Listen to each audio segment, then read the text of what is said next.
আসসালামু আলাইকুম।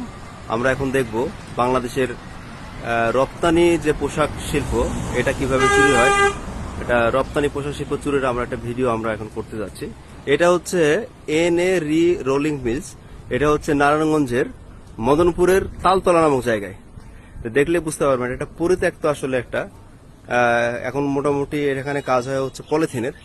এই যে আমরা যে পিকআপটা দেখতে পাচ্ছি এটা আসলে এখানে চুরি হওয়া যে রপ্তানি পণ্যগুলো, এই চুরি হওয়া রপ্তানি পণ্যগুলো এই গাড়িতে করে ঢাকার বিভিন্ন জায়গায় সাপ্লাই দেওয়া হচ্ছে।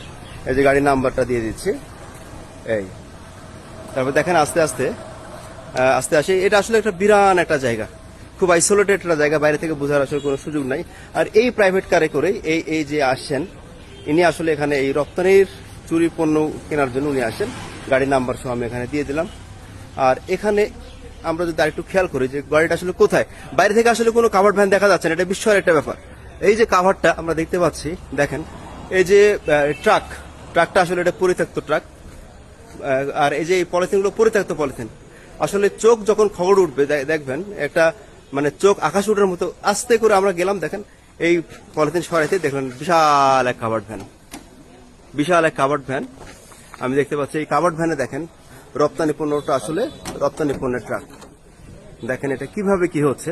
এই ট্রাক থেকে সকাল 7:30 8টায় এই বক্সগুলো এখান থেকে নামানো হচ্ছিল, এই বক্স এবং এই বক্সগুলো, যার ফলে এটাকে আবার সেগ্রেগেট করছে। এই যে ট্রাক, এটাই আসলে মেন ট্রাক, যে ট্রাকটাকে আমরা সিজ করছি এবং এই ট্রাকের মালগুলোই আসলে চুরি হচ্ছিল।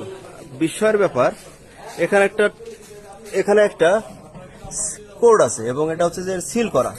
এই সিল কোম্পানি থেকে দেয়, এটা আবার চিটাঙে গিয়ে এই সিলটা আবার ভাঙা হবে, কিন্তু না ভাঙলে এটা খোলা যাবে না। কিন্তু এরা কি করে, এখানে যে মাঝখানে যে স্ক্রুটা আছে দেখেন, এই স্ক্রুটাকে খুলে এটাকে আবার দিয়ে আবার যখন আবার স্ক্রুটা এভাবে জোড়া লাগা দিবে, দেওয়ার পরে আবার এই মালটা আবার চলে যাবে চিটাঙে। এটা হচ্ছে টোটাল সিনারি। আর এটা হচ্ছে এখানে এইরকম 40 বস্তা আছে। এই গাড়ির আগে আনলোড হওয়া এই মালগুলো আজকে রাতেই, এটা রাত 3টা থেকে 5টার মধ্যে এই মালগুলো আনলোড হয়েছে। এটা 40টা বস্তা আছে, একটা বস্তার ওজন 50 থেকে 52 কেজির মতো। এটা হচ্ছে আগের গাড়ির। আর এই গাড়ি মালটা আনলোড করার পরেই আমরা আসলে ধরে ফেলছি। এখানে দেখেন এই যে আনলোড করতে গিয়ে যে কিছু এগুলো হচ্ছে টেপ, এই টেপ দিয়ে মালগুলো আবার জোড়া লাগানো হয়। এটা আসলে একটা আস্ত আলটিমেটলি আসলে পরিত্যক্ত